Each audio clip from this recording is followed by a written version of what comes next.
Hello everybody, this is General Snivy and welcome back to more Let's Play The Last Remnant. My god, it has been way too freaking long since I've last played this game. I am dead serious. You may be wondering, what are we going to be doing today? Well, first we're going to be talking to Balsam because we can. And also because he has something new to say and we need to listen. Why we wouldn't listen, I mean, he's got some pretty interesting stuff to say. So basically, what is he saying?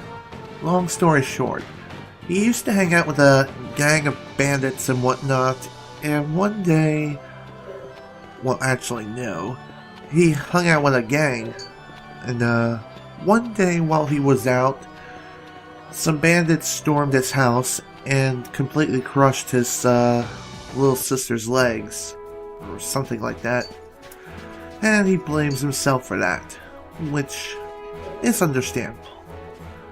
So now we are here in Baltarosa because we have a little chain of events we need to trigger with this guy, whose name I can't really pronounce for the life of me, so sorry, that's the way it's going to be.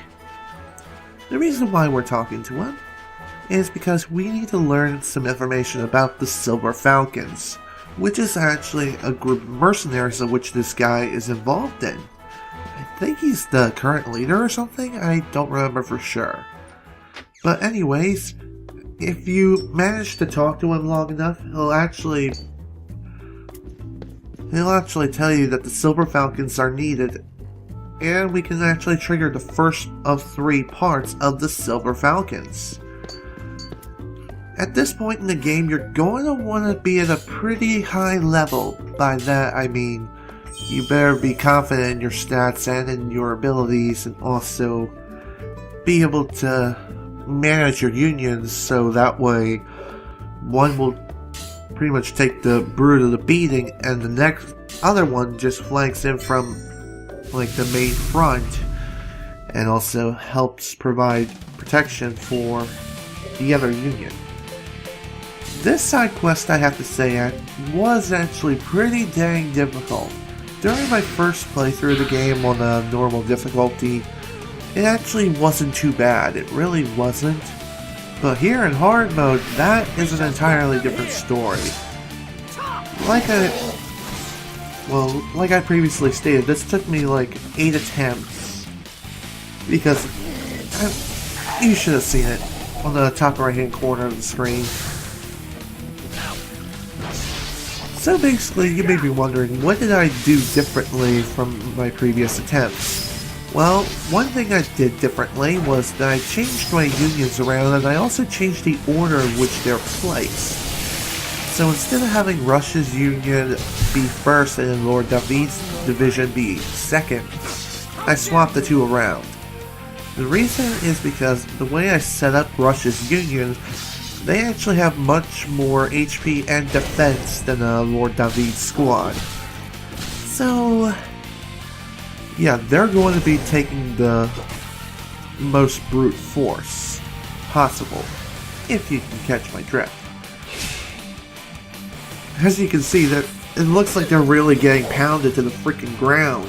There's not really much that we could do. Not right now, anyway. But we shall be doing something soon enough. Like I said, the side quest is relatively difficult, and you kind of have to think outside of the box. And pretty much do things that normally would result in you dying in a sense, but this is what I chose to do. I chose to break the deadlock here and go after another union that's actually attacking me from a distance and hitting me with mystical attacks. The reason I did this was because during my previous attempts, I know those attacks kept killing us again and again, and it was really annoying. I knew those freaking magician-like enemies, it's like I think they're called the Janas. I think they're something. It's something like that, along those lines. But anyways, they cast spells and they ruin your day. And it's actually a pretty good idea to actually go after them as soon as possible. Just be sure to have plenty of HP beforehand. And also your morale is going to take a big hit too. So keep that in mind, because the other enemy unions are actually going to be coming after your butt. And you want your head forevermore. If you dare to break deadlock. Just be careful when breaking deadlock, and only break it when it's necessary. Now let's go on with the list of topics that I have for today. And the first thing I'm going to be talking about is that I've recently got myself settled into my new home up here in Maine, and it is quite a beautiful state. It really, really is. Best of all, we got here before the snow. Before the snow actually hit Maine, so that's great to know. Also, for some reason, it's been unusually warm for this time of year. I'm dead serious. You have no idea. Like, it's around 78 degrees. Why is it so freaking warm up here? I really don't know, but I hear that it is a sign that we are going to be hit with a pretty big storm this year. And we're going to be hit with even more snow than we usually get. Man, I'm looking forward to the snow. I love snow. And you want to know what else I love? The Gae Bolg. And I love unleashing it when I freaking needed it most. Man, what luck. What freaking good luck.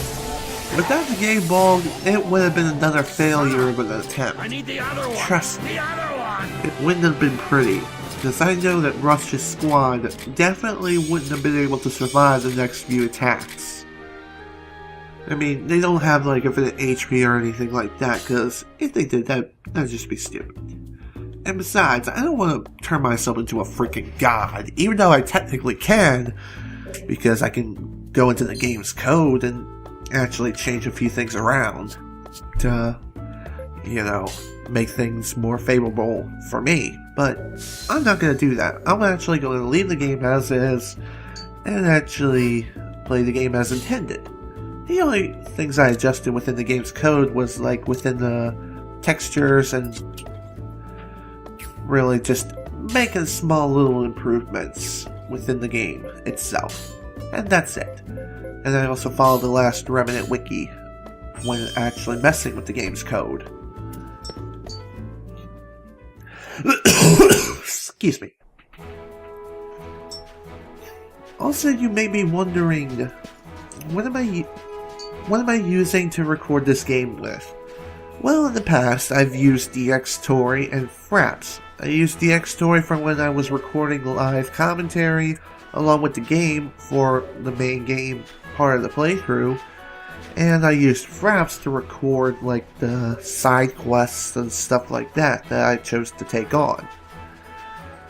Well, now that I've moved up here to Maine, I actually got a HDMI to DV converter like thing, because my graphics card doesn't have an HDMI input or output or whatever it is. So I got that thing, and I'm using that to I'm actually using my Elgato Game Capture HD to record the gameplay with.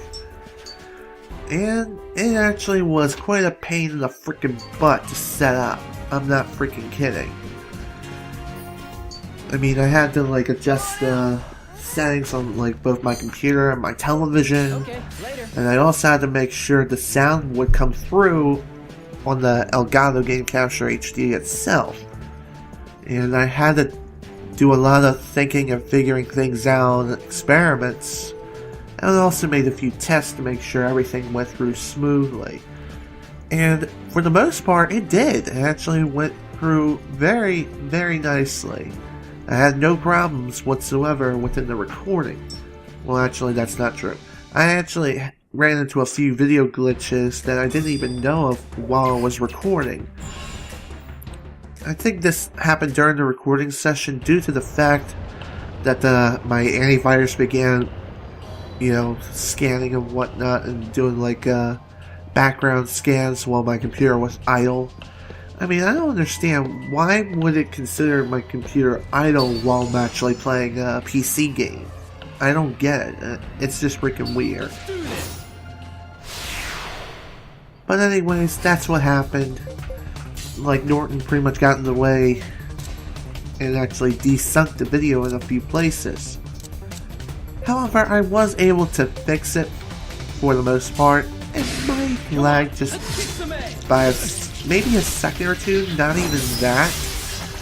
But for the most part, I kept everything in sync. I pretty much edited everything and made everything alright again. It took a little bit of time, but I was able to do it, which is great. Yeah, this is our big chance. Now, another thing I want to mention about the Elgato and recording with it. It actually allows me to record the game in full 1080p. Well, to an extent. I have to pretty much screen capture the game itself with the Elgato, because for some reason I can't get it to work too well in full screen mode. I don't know why, but that's just the way it has been lately.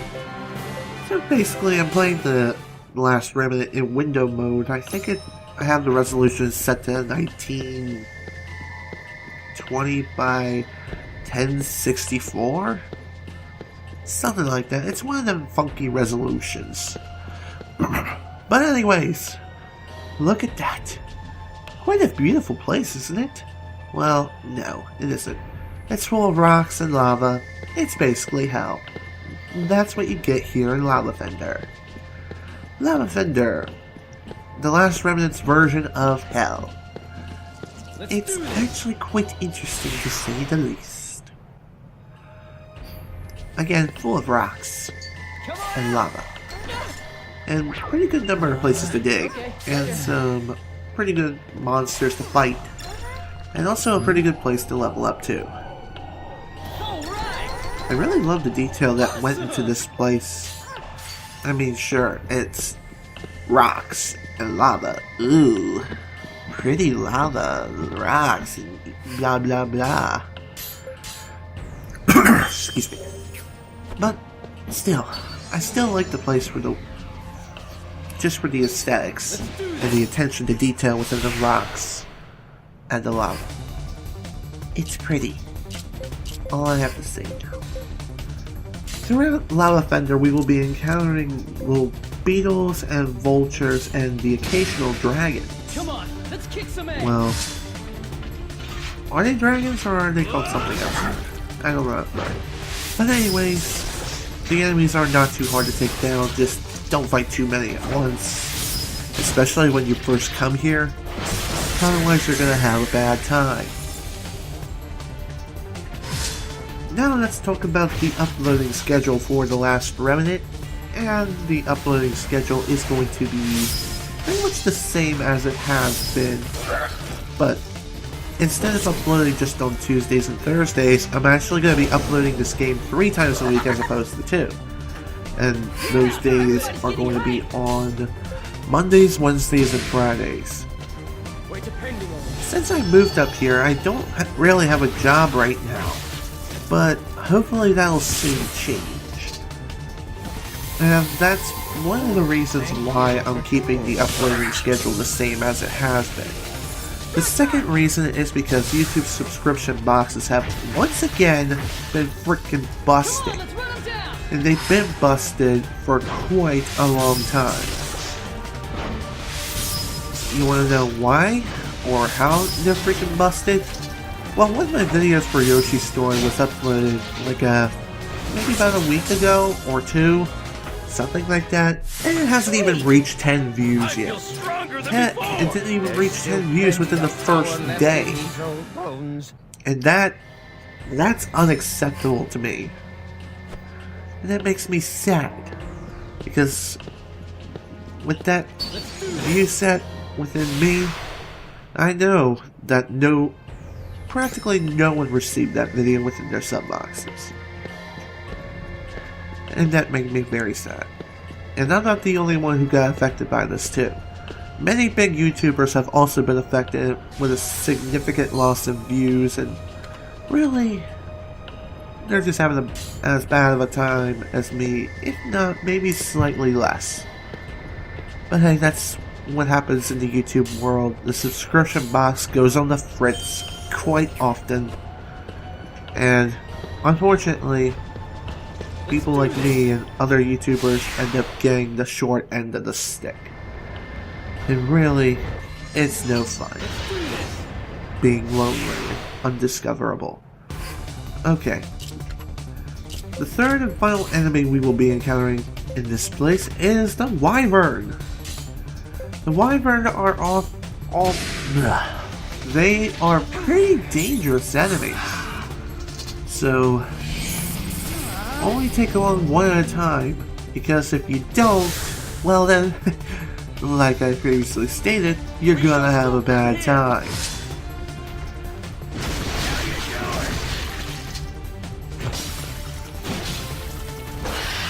So you may be wondering, what am I going to be doing right now? Well, I'm not actually taking on any more side quests within this video, so we're instead going to be going snoring. You may also be wondering, how did I get to Lavafender? Well, I actually came from the Great Sand Sea and exited through the south exit within the Great Sand Sea. There's actually another exit from the Great Sand Sea that actually goes west. And I'll actually show you guys that for when we actually get to it. And that'll actually lead to another new location and more side quest opportunities. You may be wondering right now, what's with all the side quests? Why is there nothing but side quests for like the past, how many videos is it? Like 10 or 15 videos or so? Why so many freaking side quests? It's only the beginning of the game. Well, the reason is this.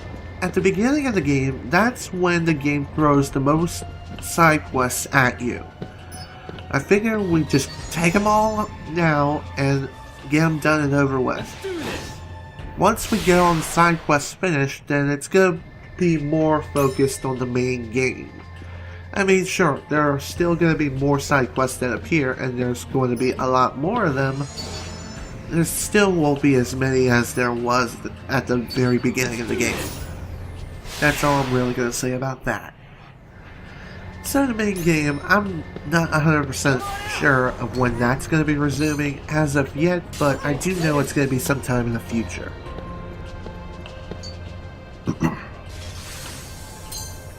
So, you may be wondering, how do I feel about playing this game again? And let me tell you, it feels great. It feels great being able to play through this game again. I mean, I'm maybe a little bit rusty, but really, I'm not all that rusty. I thought I would be doing a little bit worse than I have been, but thankfully that's not the case. And also recording with the new recording method, example, the Elgato, it just feels wonderful being able to try something new. A new recording method, hopefully making better quality content for the near and distant future. And wow, this video is about to come to a close. And I still got one more topic left, and I got 2 more videos left to record. By that I mean record commentary for. So I'm going to sign out now. This is Snivy with Let's Play The Last Remnant. Thank you guys so much for watching, and next time we're going to be taking on the second half of Lavafender.